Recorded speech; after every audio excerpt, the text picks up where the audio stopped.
তরকারি কেটে দিতেন। জোরে কোন আল্লাহু আকবার। স্ত্রীকে নাম ধরে আদর করে ডাকবেন, ছোট ছোট নামে ডাকবেন, সব সময় এক নামে না, বিভিন্ন নামে রাখবেন। রাত্রে মাঝে মাঝে ঘুরতে নিয়ে যাবেন। রসুল ঘুরতে নিয়ে গিয়ে উহুদ পাহাড়টা দেখায়া বলতো, স্ত্রীরা তাকায় দেখো, জাবালুন ইউহিব্বুনা ওয়া নুহিব্বুহু, এই পাহাড়টা আমাদেরকে বড় ভালোবাসে, আমরাও এই পাহাড়টারে বড় ভালোবাসি। জোরে কোন আল্লাহু আকবার।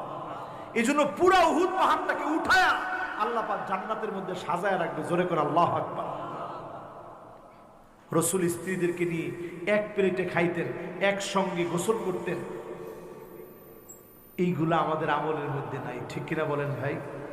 এবার শেষ কথায় আসে, একেবারে আজকের মাহফিলের শেষ কথা।